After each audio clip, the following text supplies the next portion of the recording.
com o Daniel Oliveira e o Francisco Mendes da Silva, hoje em direto a partir dos estúdios da SIC em Matosinhos. Meus senhores, ambos, muito boa noite. Vamos começar por ti, Francisco, e temos temas para conversar. Duas destas reportagens de que falava há pouco são os dois temas. Um é o Ministério da Administração Interna e as polémicas em torno de Luís Neves, mas vamos começar pela questão dos exames, porque afetam muitas pessoas. Agora, neste dia em que se sabe que o Ministério da Educação decide adiar por mais 24 horas o prazo limite, que terminava hoje para a entrega das avaliações, é exagerado dizer que o Estado está a falhar redondamente? Não é exagerado dizer que o Estado está a falhar. Se é redondamente ou não, vamos ver no final do processo. Mas parece-me que a falha é grave. E ninguém ganha nada em dizer o contrário, muito menos o Governo. Nós já falámos disto na semana passada e o que eu reparei uma semana, ou durante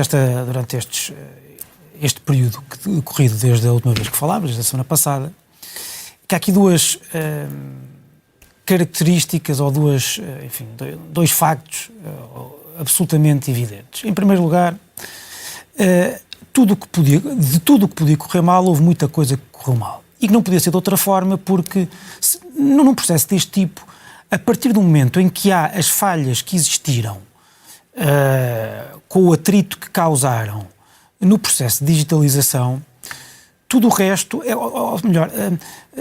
correr atrás do prejuízo, é acrescentar atrito ao atrito, é tentar soluções de recurso, de que nós ouvimos falar muitas vezes, professores que não deviam estar a corrigir exames, que vão estar ou estão a corrigir exames, e há uma falha que é absolutamente clamorosa, ou um resultado absolutamente clamoroso destas falhas, que é a falta de confiança na correção dos exames. O ambiente de falta de confiança vai fazer com que, mesmo depois das notas serem publicadas, o processo continuará, se calhar, com alguns problemas. Porquê? Porque o grau de desconfiança e o número de pedidos de revisão de nota que provavelmente existirá será como nunca vimos. E isso pode causar ainda mais problemas. A segunda coisa que eu reparei nesta última, e que é talvez a razão principal pela qual estas falhas aconteceram, é que, se repararmos, todas as pessoas que comentaram este assunto, mesmo aqueles que disseram que houve muita coisa que correu mal, sentiram necessidade de dizer que eram entusiastas da mudança.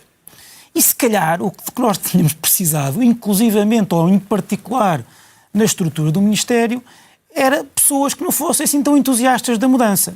Não para impedirem que ela se fizesse, mas para que talvez se encontrasse um meio termo, que era que a mudança fosse feita de forma mais sustentada, se calhar com mais testes do que aqueles que existiram, se calhar de forma mais faseada, se calhar em vez de nós termos este deslumbre quase esbugalhado com a mudança, talvez, a meu ver, aquilo que aconteceu aqui, talvez não tenham sido feitos de facto, talvez nós precisássemos de mais céticos, talvez precisássemos de mais velhos do Restelo, talvez precisássemos de pessoas mais, conservadoras perante este tipo de mudanças e que dissessem: há muita coisa que pode correr mal e de tudo aquilo que pode correr mal, nós não temos noção de sequer de uma ínfima parte.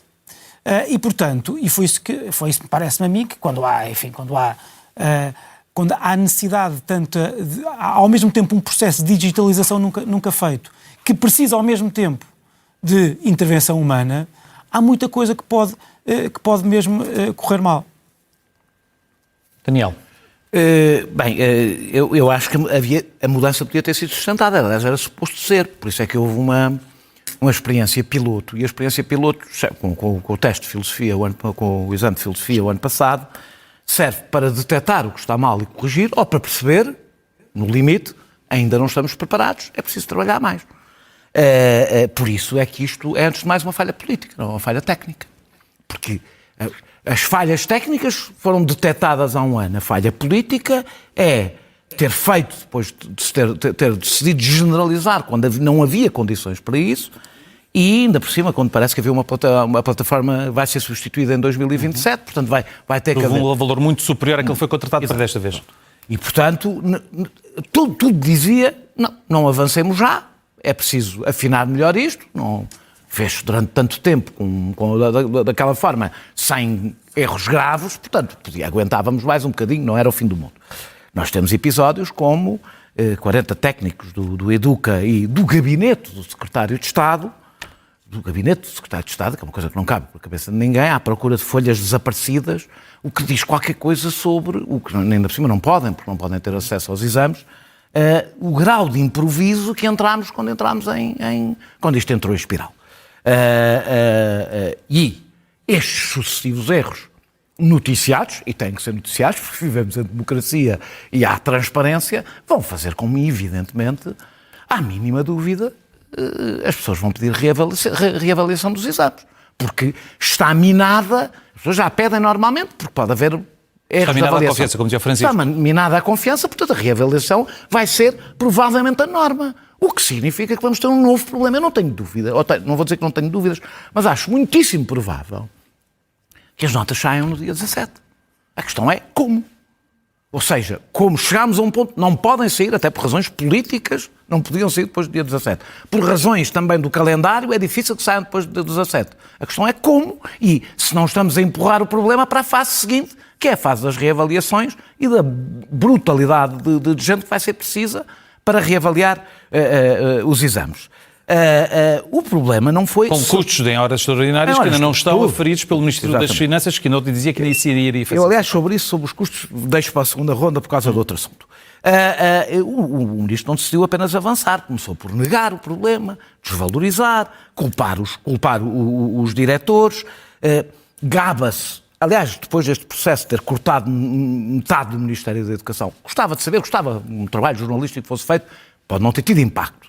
Se foi feito como esta reforma foi feita, temo que tenha efeitos nisto e noutras coisas. Aliás, é um guião, que é este Ministro tem uma tendência para se atirar para mudanças. Eu acho que isso responde a uma certa arrogância voluntarista perante o aparelho de Estado, de se atirar para mudanças sem estar preparado para elas. Até porque há esta coisa do reformismo, como interessa é querer mudar, não interessa saber o que é que se está a fazer e se a mudança não acaba por ser pior, mesmo que sejam muito boas. Uma espécie de lógica de estratégia de percepções do povo, da população. Eu não sei se o Ministro, não sei se é isso que move o Ministro. Agora, temos outro exemplo, que é, nós temos uma nova ação social, aliás, para o ensino superior, que aliás vai reduzir os apoios à classe média quando...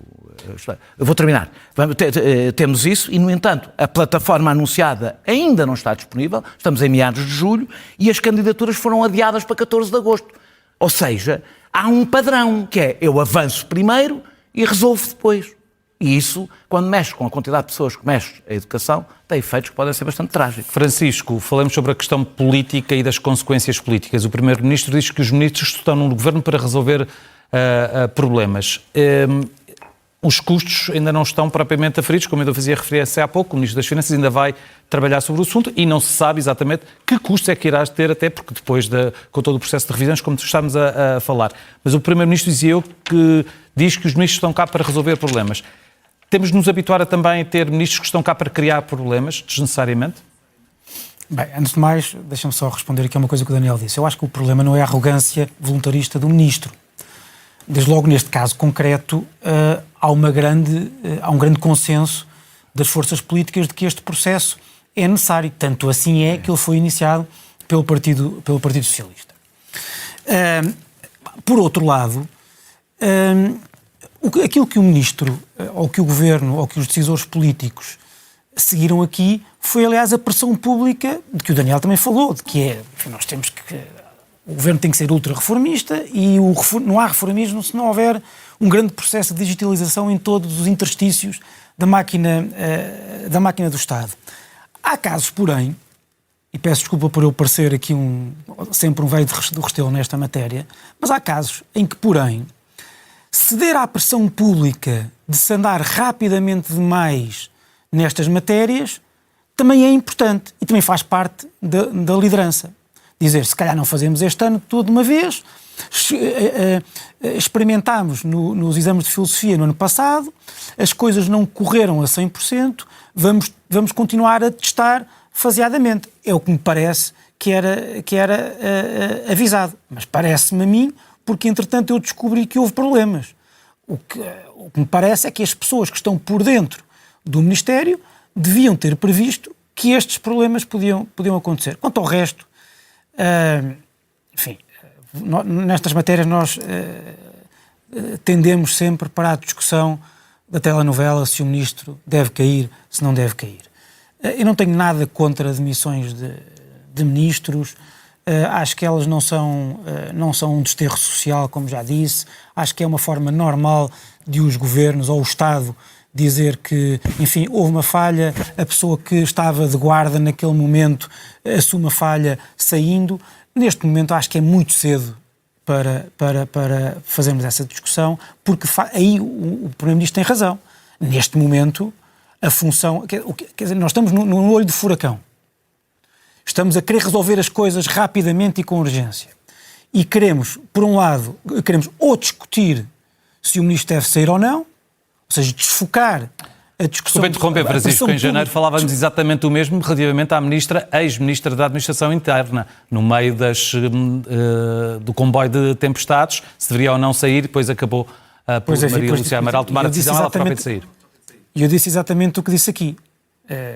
Quando estamos no olho de furacão, ou no olho da tempestade, nesse caso, não se deve desfocar a pressão pública da pressão de fazer com que as coisas sejam resolvidas.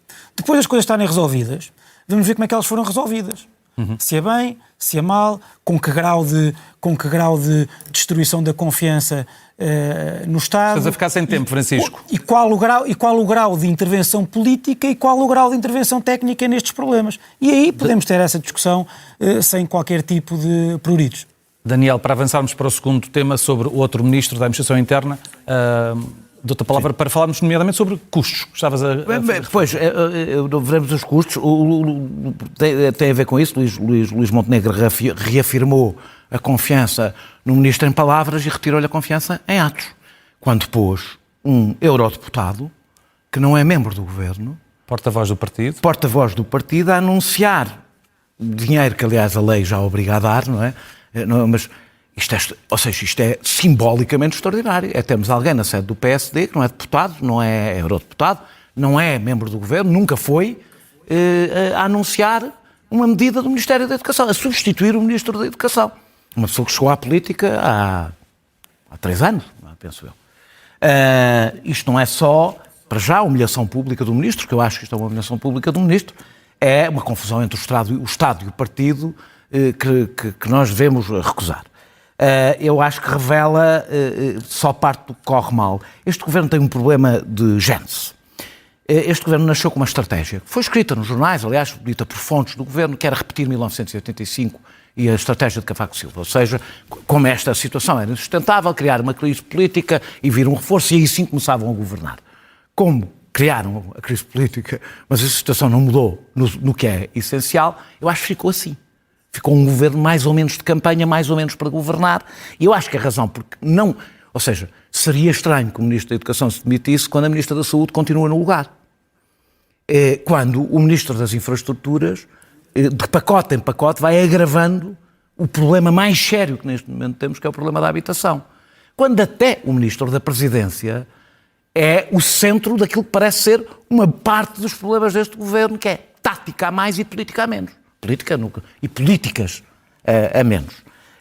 E, portanto, o que eu acho este governo já não está em situação, parece-me a mim, com a quantidade de focos que neste momento... Este governo degradou-se muito depressa. Muito. Eu não me lembro de, em 2 anos, um governo, talvez o de Santana Lopes, mas Santana não tinha sido eleito. E este governo, neste momento, nós já não podemos achar que pode acontecer alguma coisa a um ministro da Educação por causa disto, e eu sou como o Francisco, acho que os ministros não se devem demitir como castigo, devem-se demitir porque já não têm condições políticas, de alguma forma, para aplicar, para cumprir a sua função, seja por responsabilidade própria ou de outros. Não sei, vamos ver no fim, não é na sexta-feira, vamos ver, quando vierem as reavaliações, etc, etc, o dano e os custos também que isto teve, para perceber em que situação política é que fica o Ministro. E em que situação, mudando de tema, Francisco, é que fica a situação, nomeadamente política, o Ministro da Administração Interna, por causa do caso das obras no Monte, no Alentejo? Sendo que há uma informação desta noite, avançada pela agência Lusa, que obteve respostas a perguntas que fez à Câmara de Odmira, e o município esclareceu à agência Lusa que não está em curso qualquer processo de licenciamento ou construção de obras nos prédios. Luís Neves disse que se não fez nada de mal, que se voltasse atrás as coisas teriam sido diferentes e que as faturas só vai apresentar quando as obras estiverem concluídas. Chega até lá como Ministro? Enfim, não sei, mas há 3 razões pelas quais eu me sinto tentado a fazer uma defesa pelas quais eu seria tentado a fazer uma defesa do Ministro da Administração Interna. Em primeiro lugar, há muita coisa que nós não sabemos, há muitas guerras subterrâneas que se percebe que existem na PJ, nós não sabemos até que ponto é que Luís Neves não pode estar a ser alvo de ataques cuja legitimidade e bondade nós não conseguimos aferir. A segunda razão é que, enfim, em grande parte das discussões políticas mais prementes, mais acesas dos últimos tempos, Luís Neves tem estado do lado certo, e não é por acaso que ele é atacado por André Ventura.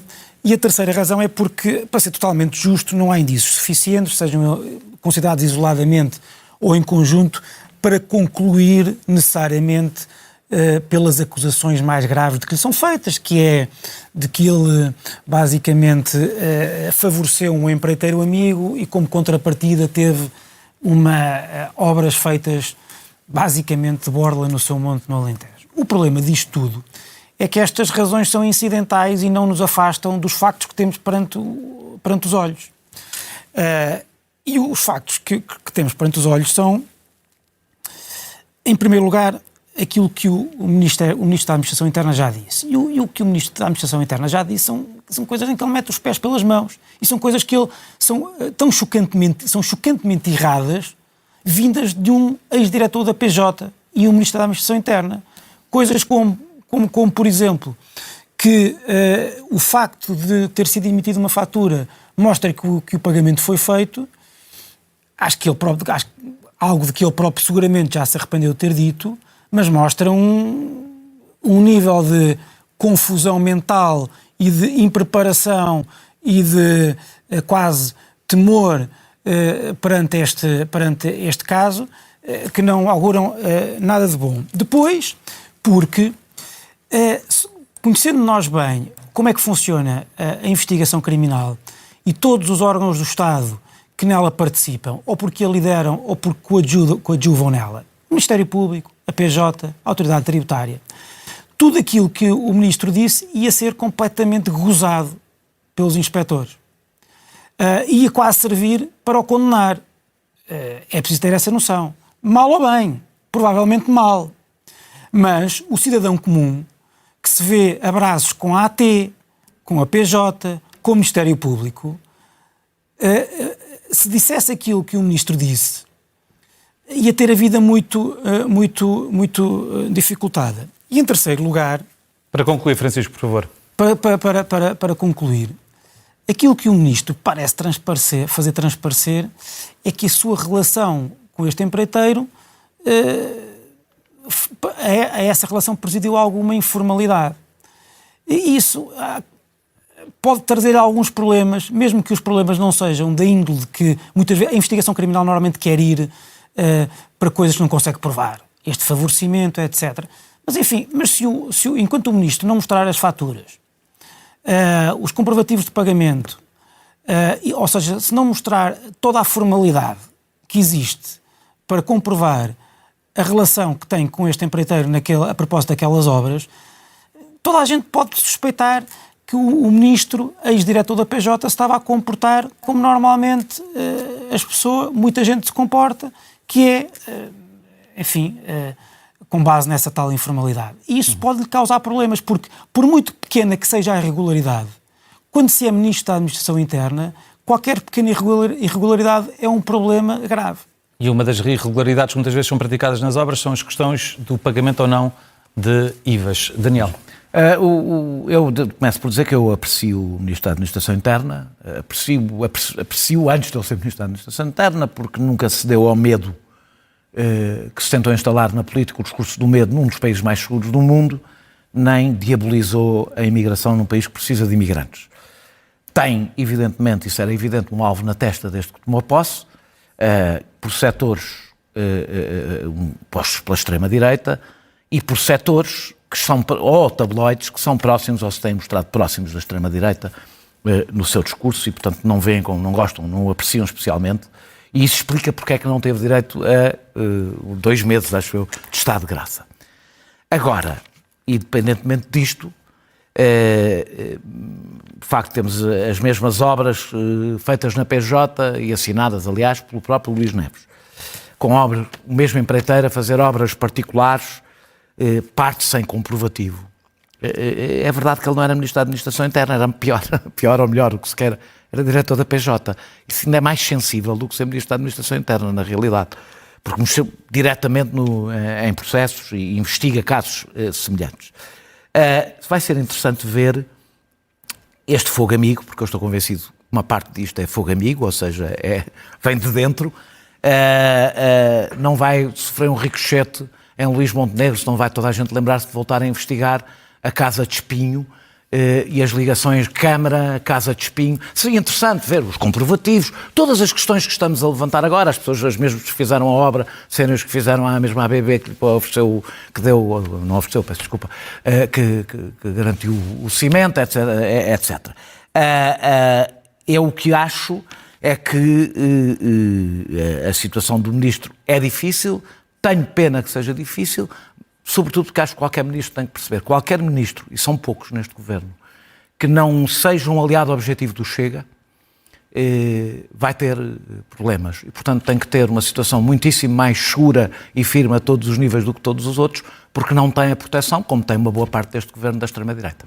Daniel Oliveira, Francisco Mendes da Silva, meus senhores, muito obrigado. Boa noite.